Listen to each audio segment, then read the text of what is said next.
Crispy Productions here, and I'm back with another amazing video. Today I'm going to be talking about the rap game's biggest losses. In particular, we're going to be talking about rappers who went from rags to riches to repossessions. Rappers who went from making millions of dollars in their bank account to asking their accountant, how much is ramen again? Look, the rap game is not all about Bentleys and bling. It's also about bad investments, unpaid taxes, and financial L's that'll make your head spin. So buckle up as we dive into the biggest money disasters in the hip-hop industry. First up, we got the OG of going broke, MC Hammer. This dude was on top of the world in the late 80s and early 90s. He had his hit single, You Can't Touch This, playing everywhere, from clubs to church bake sales. But you know what else he had? A spending problem bigger than his parachute pants. I mean, Hammer was making $30 million a year, but he was spending it like he had a money printer machine in his garage. He bought a $30 million mansion, filled it with gold, platted everything, and then hired 200 people on his payroll. 200? That's not even a crew, that's a whole village. And you wanna know the craziest part? He wasn't just buying things for himself. He was literally just handing out cash to anybody who asked. He was basically Oprah, but like with worse financial advisors. And eventually, the bills caught up to him, man. He filed for bankruptcy in 1996, reporting over $13 million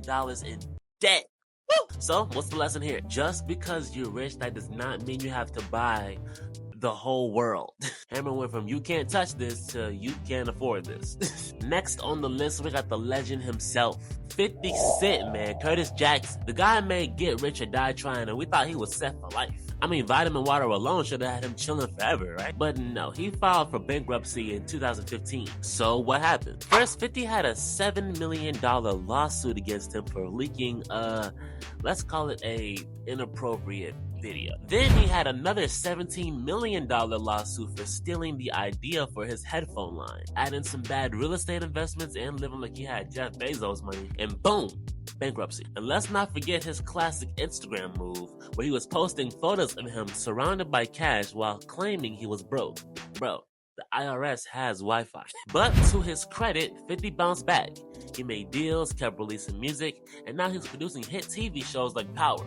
So, moral of the story, even when you're broke, never stop hustling. Alright, now let's talk about T-Pain. This guy gave us so many hits, man. Buy You a Drink, Bartender, and basically made auto-tune cool. But while we were vibing to his music, he was out here making some questionable financial decisions. T-Pain admitted he made over $40 million during his career, but he blew it like a kid with their first paycheck in the mall. He bought not one, but multiple Bugattis, chains, and houses he didn't even live in. Bro even said he didn't bother checking his bank account because he thought the money would just never run out. Never run out.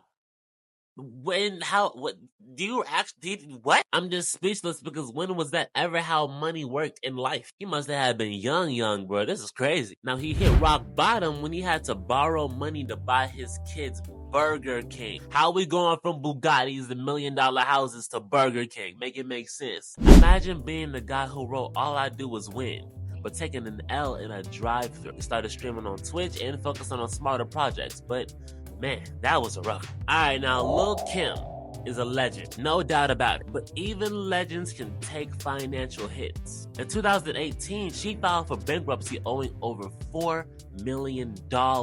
Most of it was unpaid taxes and her mansion getting foreclosed on. What was Kim's issue? She was living like she was still at the top of the charts. Designer clothes, luxury cars, the works. But here's the thing, if the hits stop coming and the money stops flowing, you gotta adjust to the lifestyle. It's like going from the VIP section at the club to drinking tap water at home. Humbling, but necessary. Now, what about Ja Rule? This man gave us Always On Time and Mesmerize. These were classics, but instead of being remembered for his music, he's now the face of the biggest festival fail in history, Fire Festival. Ja Rule co-signed the festival, which promised luxury villas and gourmet food, but delivered FEMA tents and cheese sandwiches. Not only did this ruin his reputation, but it also cost him millions in lawsuits.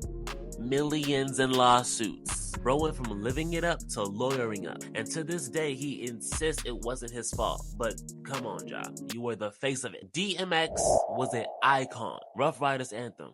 X gonna give it to you. This man had us barking in the early 2000s. But behind the music, DMX was drowning in financial issues. He filed for bankruptcy multiple times.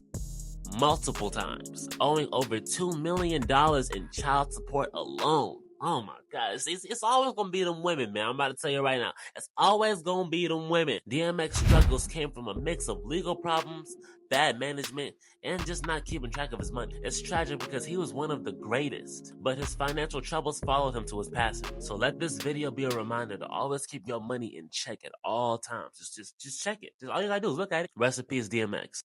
And now last but not least, Lil Bow Wow. This man was on top of the world as a teen star, but by 2012, he admitted he had only $1,500 in his bank account. I know kids with summer jobs that make more than that. Then came the Bow Wow challenge. He posted a pic of a private jet, but someone exposed him for flying coach. And I mean, like, it's okay to fly coach. Just like, don't lie about it. Bow Wow's issue was keeping up an appearance he could not afford, and it caught up with him. So there you have it. Rappers who went broke and how it happened. I just want everybody to know that money does not fix your problems. You know what I'm saying? If anything, if you're not smart, it will add to them. And, you know, I mean, this is how it's gonna go, man. This is how it's gonna go. So anybody that comes into some money in the future, and if you are coming into some money now, just understand that's a big responsibility. It's not like you're just getting some free cash, you know what I'm saying? You know, it's not like you're just getting some money that's gonna be there forever. Money has to be spent. So make your money work for you. And that's all I can say. Peace out. That shit ain't no